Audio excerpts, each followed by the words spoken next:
पौर्णिमेच्या दिवशी संपूर्ण चंद्राचे दर्शन या पृथ्वीवर होते, परंतु त्याच दिवशी त्याच आकाशातल्या चंद्राला जणू काही काळ्या ढगांनी घेतले होते.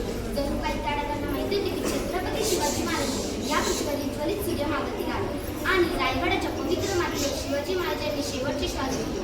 संपूर्ण रायगड हातभर झाले. बातमी वाऱ्यासारखी रायगडावर पसरली. सगळी माणसं राजवाड्याकडे बोलावू लागली. सगळ्यांच्या डोळ्यात अश्रू, डोकं रडू लागलं. देवाकडे साकडं मागू लागलं की हे देवा, माझ्या राजाला पुन्हा जीवित कर. जे विधिलिखित आहे ते होणारच. जो मनुष्य या पृथ्वीवर येतो त्याचं जाणे निश्चित आहे.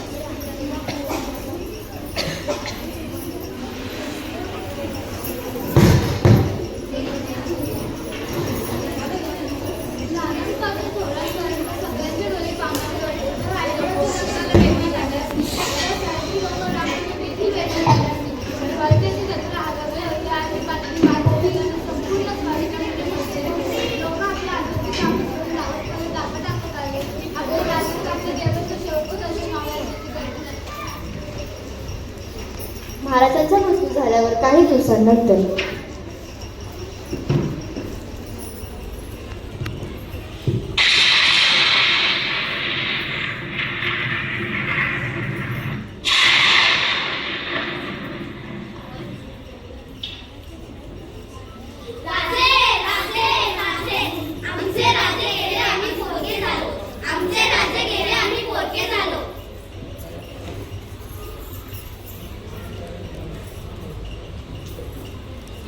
स्वराज्याचे छत्र हरपले, आपण सगळे पोरके झालो. आता काय म्हणाल्या स्वराज्याचे इथल्या लोकांचं? राजांनी आणि मावळ्यांनी मोठ्या कष्टाने मोठ्या जिद्दीने हे स्वराज्य उभे केले. रानामधला डोंगर दऱ्यात फिरून गनिमांना झुंज देऊन रक्त सांडून एक एक गड घेऊन हा स्वराज्य उभा केला. आता आपल्यातून स्वराज्याचे छत्र निघून गेलं आहे.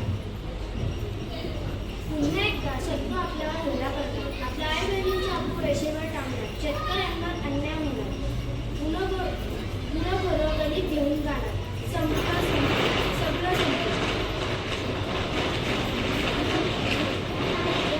दुःखाचा डोंगर आपल्या माथ्यावर. आपल्यासाठी खूप कठीण काळी महाराज आता पुण्याला, पण त्यांचे विचार आपल्या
आपले राजे फक्त एक कुटुंबातील नव्हे तर संपूर्ण हिंद प्रांताचा आधारस्तंभ आहेत.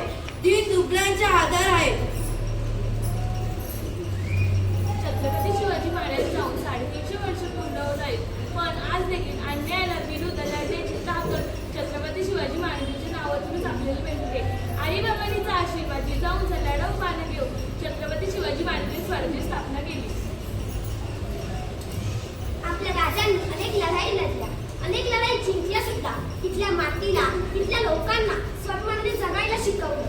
तिथल्या लोकांच्या न्याया हक्कासाठी लढायला शिकवलं. स्वतंत्र वाचवायला, स्वतंत्र टिकवायला आणि दुसऱ्या धर्माचा पण अनादर केला नाही. म्हणून समर्थ रामदास महाराज सांगून गेले की या भूमंडलाचे ठाई धर्मरक्षे ऐसा नाही, महाराष्ट्र धर्म राहिला काही तुम्हा कारणे. शिवरायांची शेवटची श्वास या रायगडाने अनुभवली. सांगावी काही कथा या रायगडाची सह्याद्री एक कंकर भक्कम असा कडा, ज्याच्या कुशीत शिवनेरी व जन्माला एक हिरा या सह्याद्रीचा लाडका झाला.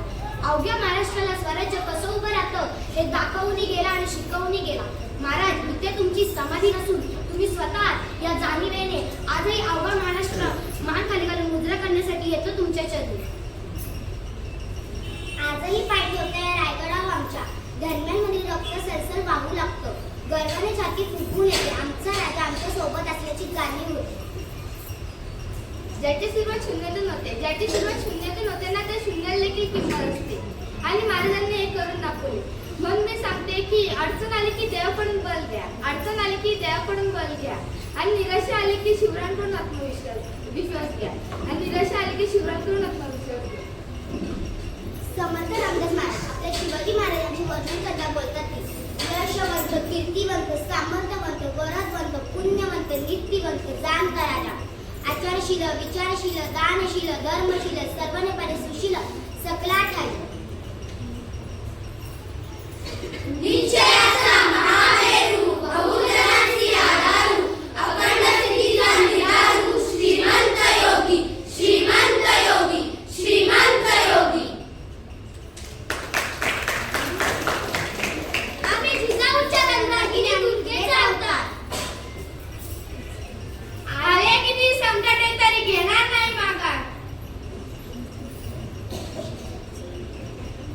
स्वतःच्या रक्षणासाठी आहोत आम्ही तयार. जिजाऊंचे संस्कार आणि शिवरायांचा लढाऊ बाणा घेऊन महिला सक्षम करण्याचा घेतला